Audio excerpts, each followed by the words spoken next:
Baik, saya lanjutkan ya, terkait dengan lanjutan dari topik totipotensi.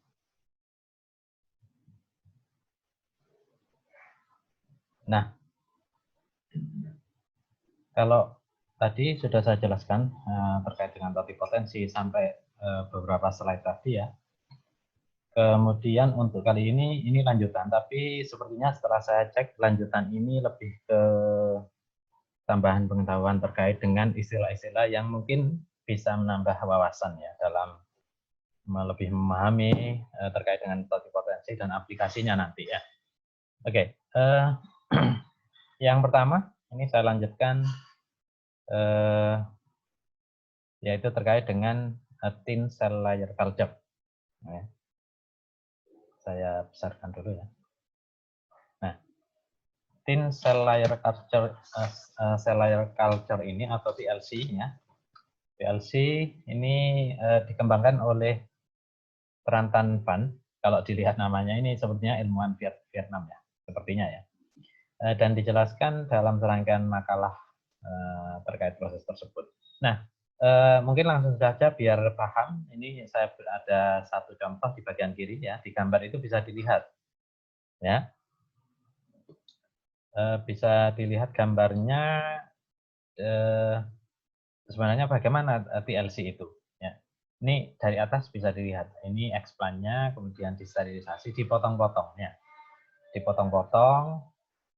Dari satu explant ini, kalau dipotong-potong kan jadinya menjadi banyak. Nah, dari masing-masing potongan ini, setelah dicuci atau disterilkan dengan perlakuan deterjen dan dicuci dengan air, steril, maka ketika ditumbuhkan, maka dia akan tumbuh. Ya, ini hanya perwakilan dari satu cup saja, satu tabung saja. Kalau kita hitung bisa 5, bisa mungkin 10 atau lebih ya. Kemudian dipotong-potong lagi di tahapan berikutnya, ya, dipotong-potong lagi. Nah, pemotongannya ini bisa LTCL, longitudinal apa namanya, thin cell layer culture, ya, ataupun transversal, ya, TCL, ya. Bisa jadi dua pendekatan ini bisa digunakan sesuai dengan tujuannya apa. Ya, tapi kalau saya lihat ini yang bagus itu ya cross section seperti gambar di seperti gambar di ini ya, teknik pemotongannya itu kan nanti akan banyak sekali ya. Kemudian masing-masing dari potongan ini nanti bisa ditumbuhkan di medium. Nah, kenapa di sini ada dua gambar, yang atas adalah medium cair, yang bawah medium padat. Nah, ini tergantung tujuan kita apa. Tujuan kita apa? Kalau tujuan kita hanya ingin menumbuhkan, maka yang cocok adalah medium padat. Ya. Tapi kalau kita menumbuhkannya, tujuannya akan kita cek kandungan proteinnya, akan kita cek pola ekspresi gennya. Nah, itu yang pas adalah medium cair. Kenapa? Kita tidak perlu susah-susah ketika isolasi RNA, kita tidak usah susah-susah isolasi protein kan gitu ya. Kan cairan dibilas air steril saja cukup. Kalau di media agar, ya tentu saja kita harus bersih. Apalagi ini kalau ke depan kulturnya muncul akarnya, yaitu lengket kan akar-akarnya. Nah, seperti itu ya. Kemudian setelah itu bisa ditumbuhkan ya, seperti ini. Coba kita lihat ya. Kalau tujuannya kita hanya ingin menumbuhkan, memperbanyak gitu, ya cukup media padat, ya. Tidak perlu media cair. Ya. Oke, dan seterusnya sampai ditumbuhkan di pot sampai tanaman itu dewasa. Nah, makanya di sini di bagian kiri bawah saya tulis di sini TLC cocok untuk mempelajari perubahan sitologi. Ini terkait dengan sel. Kalau kita ingin melihat ukuran sel, ya, misalnya di medium cair, kita ingin melihat pengaruh hormon terhadap ukuran sel tanaman tembakau misalnya, ya, pakai media cair yang paling gampang, ya, media cair, kemudian dicek ya, di bawah mikroskop atau dengan pendekatan yang lain. Kemudian fisiologis tadi yang saya sebutkan, kita ingin isolasi DNA-nya, isolasi RNA proteinnya. ya itu kita bisa gunakan medium cair ya dari TLC tersebut. Molekuler biokimia bisa juga. Aktivitas enzim paling gampang kan kita isolasi bahannya ya itu kan dari media cair ya, dibilas, diisolasi ya, digerus, kemudian gampang sekali, tidak akan ada gel yang terikut. Tapi kalau menggunakan medium gel, namun tujuannya untuk melihat kandungan protein, harus menggerus dulu. Nah ini akan banyak pekerjaan. Gelnya lengket di akar, kemudian kalau kurang bersih jadinya mempengaruhi hasil dan seterusnya. Ya. Oke, itu gambarannya. Nah, ini yang menarik lagi terkait dengan totipotensi ya. Jadi di alam sering kita temui bahwa tanaman itu kadang ada sesuatu yang menggembung di batangnya, yang kebanyakan di batang, yaitu yang disebut dengan istilah crown gall tumor. Ya, crown gall tumors ini sangat banyak ditemui ya, sering kita temui. Dan tumor crown gall ini ya, itu disebabkan ya, bisa dilihat di sini di karakteristik ini, disebabkan oleh Agrobacterium tumefaciens. Ini gambarnya bisa dilihat itu ketika kita melihat di bawah mikroskop ya. SEM ya, scanning elektron mikroskop, penampakan Agrobacterium tumefaciens itu seperti ini. Bakteri ini ya, ini bakteri tanah ya. Bakteri tanah. Kemudian pertumbuhan tidak terbatas. Jadi crown gall ini ya tumor makin lama ya makin besar ya, dan pertumbuhannya tidak terbatas. Kemudian tidak bergantung pada regulator tumbuhan eksogen. Artinya apa? Ada oksin, tidak ada oksin, dia ya tetap akan maksudnya eksogen ya. Jadi tidak perlu. Memang di situ bisa membesar sendiri ya. Crown gall tumor ini ya. Membesar sendiri. Yang pada awalnya sebenarnya itu akibat dari infeksi dari Agrobacterium tumefaciens ini. Makanya dengan model-model atau dengan kelebihan yang dimiliki oleh Agrobacterium, maka bakteri ini bisa dan sampai saat ini sangat banyak dimanfaatkan untuk merekayasa atau merakit tanaman transgenik ya, seperti itu. Kemudian yang keempat, karakternya adalah kekurangan kemampuan untuk diferensiasi organogenik. Ya. Kita lihat tumornya. Tumor itu dia sampai kapanpun mungkin ya akan seperti itu. Tidak muncul daun di tumor itu, tidak muncul akar di tumor itu. Ya ini yang disebut dengan kemampuan untuk diferensiasi organogenik. Ya, pembentukan organ itu sedikit sekali. Ya. Nah, ini cerita yang lainnya bisa dilihat di gambar kiri bawah ya. Di kiri bawah itu judulnya adalah Agrobacterium induced galls do not require bacterial persistence. Maksudnya apa di sini? Nah, ketika di situ sudah terjadi yang namanya crown gall tumors, itu tidak perlu ada bakteri di situ. Artinya apa? Ya, ketika tanaman ini contohnya bisa dilihat ya di situ tumornya ditumbuhkan di media ya, dan di situ sudah dipastikan tidak ada bakteri, tidak ada agrobakteriumnya, itu ya bisa tumbuh. Ya, tidak perlu lagi adanya dukungan atau adanya tambahan energi dari bakteri, itu tidak perlu lagi, karena di situ regulasinya kan menggunakan sel-sel tanaman sudah ya regulasinya di situ. Kemudian ketika ditumbuhkan di media nutrisi cukup ya dia terus akan berkembang. Nah, ini tidak butuh adanya bakteri lagi. Nah ini contoh ilmuannya ya, salah satunya adalah Brown. Ini dia bisa membuat semacam penemuan terkait bagaimana Agrobacterium itu bisa masuk ya atau bisa menginfeksi yang namanya sel tanaman ya. Tuh. Di gambar ini jauh lebih jelas lagi di bagian bawah kanan ini. Gall tissues can grow without exogenous phytohormone ya. Jadi artinya apa di situ? Ini sangat jelas contohnya. Jadi dari satu tanaman, kemudian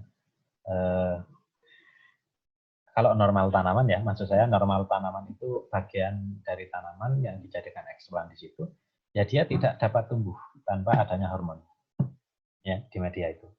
Kemudian kalau tanamannya eksplorannya itu ditumbuhkan di hormon yang mengandung auksin dan sitokinin, maka dia akan tumbuh apa?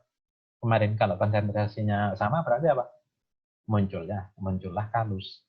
Auksin, sitokinin sama, konsentrasinya muncullah kalus.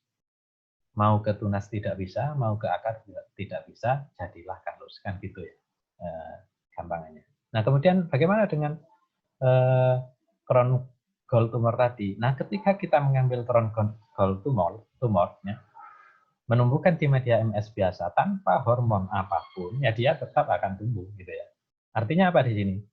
Artinya bahwa di crown gall itu sudah banyak sekali ya auksin dan sitokinin yang dibutuhkan ini banyak sekali. Maka dari itulah jadilah tumor itu ya. Jadi seperti itu. Ini di kotak ini kesimpulannya ini ada auksin, ada sitokinin high level sehingga dia ya menyebabkan crown gall tumor tadi. Coba lah kalau jalan-jalan ke apa mungkin di sekitar UNED juga ada di kebun di apa namanya pekarangan mungkin kalau sedang jalan-jalan gitu. Kalau ketemu, nah itulah ya contoh yang real ya di lapangan. Sering kita temui. Ya. Oke. Nah kemudian saya lanjutkan terkait dengan ontogeny tunas. Nah apa ontogeny tunas itu? Kita lihat di sini ya di apa namanya contohnya ya kita lihat dan ini mengambil contoh kalau di gambar ini adalah contoh di Arabidopsis tapi kalau di teks ini itu ada beberapa contoh yang saya warnai kuning jadi tunas ya walaupun judulnya sama-sama tunas ya. Wortel nanti pembentukan tunasnya dari mana ya dari tracheidal. Kalau tembakau dari meristemoid. Jadi macam-macam ya. Kalau kultur luas akar Arabidopsis itu dia aktivitasnya didahului oleh aktivitas perisikton. Nah, ini ya apa yang ada di sini itu bisa saja berbeda dengan jalur pembentukan tunas yang terjadi pada tanaman normal. Ya. Itu kuncinya di situ. Makanya ketika kita lihat apa namanya tanaman normal ya yang namanya wortel itu ya akarnya ya kayak gitu ya wortel itu kan sebenarnya ya modifikasi apa ya batang apa akar itu masih ingat nggak di struktur tumbuhan kemarin ketika ditumbuhkan di media kita lihat bagaimana penampakannya ya kan seperti itu jadi beda ya kita harus bisa membedakan kejadian normal di lapangan ya bagaimana kita menumbuhkan biji sampai menjadi tanaman besar dengan apa yang terjadi di teknik kultur in vitro atau sering kita sebut dengan istilah teknik kultur jaringan. Ya, jadi kita harus bisa membedakan. Ya. Kemudian induksi diferensiasi organogenik. Nah, terkait ini kita bisa lihat di sini ya. Dan contohnya apa di sini? Contohnya yang bagian kanan ini contohnya kultur segmen akar Arabidopsis. Sedangkan yang kiri ini saya ambil gambarnya ya, sumber gambarnya itu bercerita tentang Convolvulus albensis. Ini kalau tidak salah ya, kalau tidak salah itu bahasa Indonesianya itu kayaknya tidak ada, tapi bahasa Inggrisnya itu morning glory kalau tidak. Ya itu. Jadi bisa dilihat di sini ya. Ada perbedaan ketika kita menggunakan Arabidopsis seedling sama eksplan dari Convolvulus ini. Ya, kita lihat di sini. Fasenya bisa 5 hari, kemudian induksinya bisa 14 hari dan seterusnya. Ketika kita menggunakan Arabidopsis, bisa kita lihat di sini. Ya, mungkin cukup 10 hari untuk melihat atau memperoleh hasil awal dari masing-masing eksplan yang ditanam di media. Ya. Tuh. Nah, tapi secara umum ya, diferensiasi pucuk itu terjadi karena 3 tahapan. Yang pertama dia kompeten dulu. Kompeten itu apa maksudnya? Kompeten kalau tadi sudah saya jelaskan ya, termasuk salah satu yang penting adalah kondisi eksplan ya untuk kultur jaringan, berhasil tidaknya. Ya. Kompeten itu maksudnya dia mampu merespon kondisi. Nah, kondisi ini apa yang dimaksud? Ya kondisi media terutama. Karena di situ ada GPT yang dimasukkan. Ya. Kemudian induksi atau determinasi untuk membentuk organ tertentu. Nah, di sini kan ada istilah di atas ini. Ada medianya ya. Medianya kan ada 3 ini ya kalau kalau digolongkan ada SIM, RIM, dan CIM.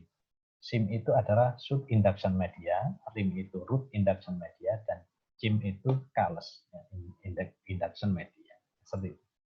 Jadi kalau kita tujuannya membentuk callus nanti, ya kita masukkan CIM atau callus induction media. Ya tergantung tujuannya apa.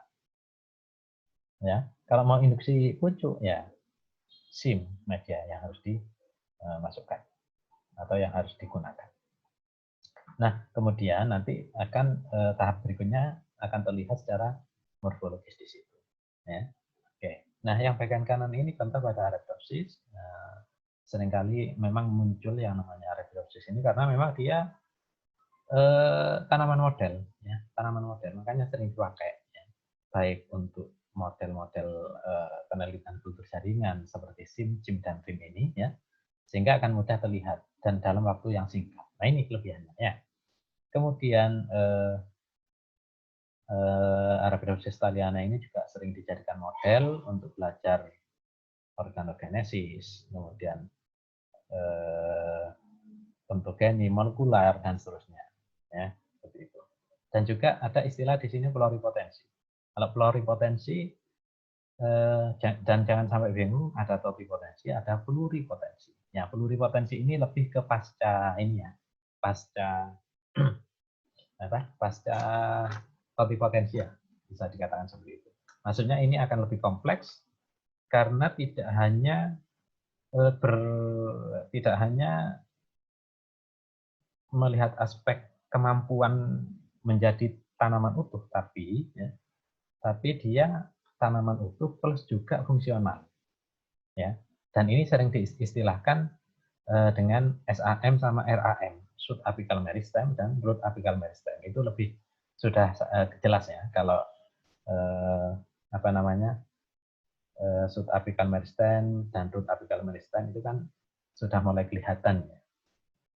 Tujuannya jadi shoot, jadi pucuk, apa jadi root kan gitu ya. Maksudnya bahan awalnya sudah ada. Kalau rem berarti dia nanti akan menjadi akar. Ya.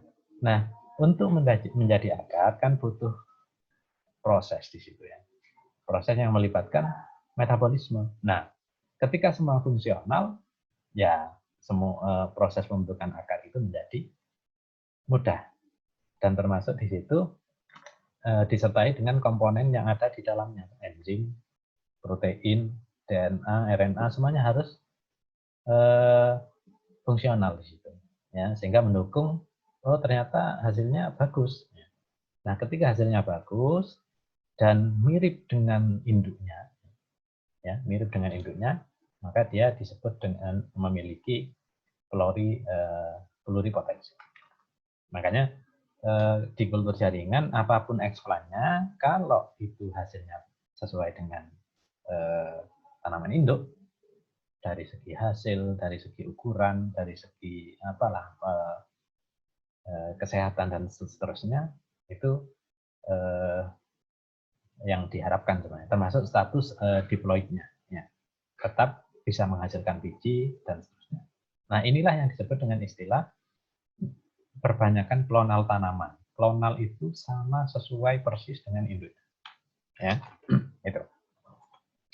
Kemudian saya cek lagi. Nah, ini lagi-lagi Arabidopsis thaliana muncul sebagai contoh di sini ya. Karena apa ya? Ya sering saya sebutkan, kecil, cepat, mudah gitu ya. Dan genom informasi genomnya lengkap. Pertama kali, tanaman pertama yang informasi genomnya lengkap, walaupun ini tanaman liar. Herba liar lah istilahnya. Tanaman pendek tapi berbanyak manfaatnya. Kemudian ini bisa dicek. Ya. Jadi di salah satu artikel Philip 2004 ini dia dan tim ya, mungkin ada timnya menyebutkan beberapa merangkum beberapa referensi terkait dengan kemampuan gen ya, dalam membantu atau memicu diferensiasi pucuk pada Arabidopsis thaliana. Nah, kita lihat ketika bahan ada, kan harus ada yang mengerjakan. Bahan ada, yang mengerjakan ada, kemudian bisa berefek pada hasil, kan gitu ya. Kalau hanya ada bahannya saja, ya tidak akan, ya tetap menjadi bahan kalau tidak diapa-apakannya. Tepung kalau tidak ada yang mengolah menjadi roti, ya tidak akan menjadi roti. Gitu ya. Nah, ini yang disebut, yang bagian kanan ini overekspresi, itu maksudnya begini, ya, contoh gampangannya. Ada bahan 1 kilo misalnya, ada bahan 1 kilo, tepung 1 kilo misalnya, kemudian di situ ada 1 orang yang mengerjakan untuk membuat produk roti, misalnya seperti itu. Ya, paling 1 kilo itu mungkin butuh waktu sekitar ya katakanlah 2 jam lah ya untuk menghabiskan 1 kilo tepung menjadi produk roti. Nah, ini istilah overekspresi itu ya, kalau dianalogkan tadi itu adalah analognya 1 kilo tepung ya, tapi yang mengerjakan misalnya 3 orang ya. Ya, 3 orang. Apa yang terjadi di situ dengan proses yang sama? Yang terjadi adalah pasti tepung yang 1 kilo itu akan lebih cepat habis dan produk roti yang dihasilkan akan lebih cepat dibanding 1 orang. Nah, itu analognya yang disebut dengan overekspresi.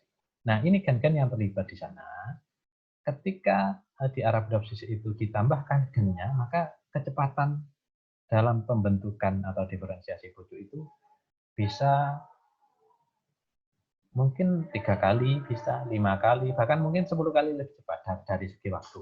Ya, gitu. Kemudian bisa kita lihat di sini nama-nama jinnya. Ya, saya tidak hafal semuanya ya, tapi saya beberapa dari nama-nama ini saya agak familiar ya. Contohnya yang CYCD3 ini adalah cyclin D3 ya. Cyclin itu dia terlibat dalam siklus sel. Kemudian ada clavata ya. CLV clavata ya. Dia terkait dengan pembentukan berperan dalam meristem apikal dan wusel ya. Wusel ini juga berperan dalam proses-proses yang terkait dengan meristem. Ya, itu yang saya tahu. Yang lain kurang familiar, tapi bisa silakan dicek di internet atau kalau ada di buku referensi bagus ya. Tapi kalau tidak ada silakan cek di internet. Dan semua dari Arabidopsis. Ya, gitu. Kemudian genotip tanaman pasti ya, mempengaruhi kemampuan diferensiasi secara in vitro. Dan yang penting lagi bahwa eksplan yang atau sifat ya dari tanaman itu walaupun melalui teknik kultur jaringan itu nanti diturunkan kepada anakannya, kepada generasi berikutnya, itu yang dicari. Jadi tidak mengalami perubahan. Kalau memang eksplannya bagus ya anakannya semuanya bagus. Gitu. Kan salah satu pemilihan eksplan itu tahapan yang paling penting dalam kultur jaringan. Oke. Mungkin itu yang bisa saya sampaikan kesimpulan ya. Kesimpulan di sini bahwa kalau dilihat ya dari beberapa penjelasan mulai dari awal lah sampai sekarang ini kan kita sebenarnya banyak ya kalau melihat aplikasi ya. Aplikasi kultur jaringan itu sangat banyak sekali ya. Bahkan kalau dipelajari, pernah saya sampaikan, mestinya kultur jaringan itu dipisah ya, antara tanaman dan hewan, karena memang beda dari segi pendekatan, dari segi aplikasi, dari segi metode di labnya jauh berbeda. Ya. Sehingga nanti ke depan mungkin untuk mata kuliah kultur jaringan bisa ini ya, bisa SKS-nya ditambah, SKS-nya ditambah. Ada praktikum, kemudian pertemuan mata kuliahnya tidak 1 SKS tapi 2 SKS. Seperti itu. Nah, ini kesimpulannya bisa dilihat di situ. Untuk rekayasa bisa, ya. Kemudian untuk propagasi saja juga bisa. Nah, ini yang sekarang yang masih rame ya di bidang propagasi ini, terutama tanaman-tanaman hutan yang butuhnya ribuan hektar. Nah, itu biasanya ya kultur jaringan ini. Karena apa yang dibutuhkan kalau di perusahaan besar ya, perkebunan itu kan yang dibutuhkan kan keseragaman dan klonnya sama, sehingga bisa menghitung ya. Misalnya karet, ya, pohon karet dari kultur jaringan semuanya sama, bisa dihitung itu. Oh, ini dalam 1 atau 2 tahun atau 3 tahun ukurannya akan segini, gitu. Akan segini. Kemudian setelah itu karet getahnya bisa dipanen pada umur segini dengan jumlah berapa liter per pohon. Nah, hitungannya kan nanti ke ekonomi, ya, ke bisnis, gitu ya. Kemudian aplikasi biotek bisa digunakan untuk rekayasa genetik juga. Ya, ini masih jarang kalau di Indonesia, tapi sudah ada beberapa. Ya, kita di sini dosen kita Prof. Bambang juga sudah melakukan ini rekayasa genetik tebu, ya, tebu, tomat, dan mungkin juga tanaman yang lain. Kawan-kawan di SIDAS juga banyak nih, ya, dosen-dosen di SIDAS. Mulai dari padi, kemudian apa lagi ya? Mungkin mengarah ke sorghum juga ini kalau tidak salah ya.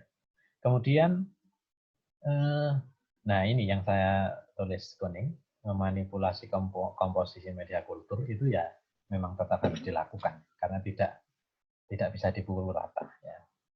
Antar eksplan, antar tanaman, antar jenis, antar varietas itu tidak bisa dipukul rata. Kemudian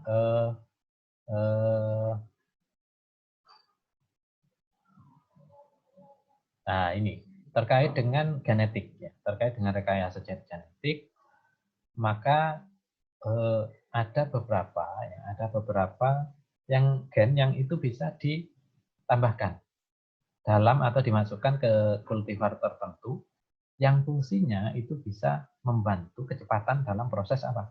Diferensiasi tunas, diferensiasi akar, dan seterusnya. Tadi kan sudah ada di tabel tersebut ya. Gitu.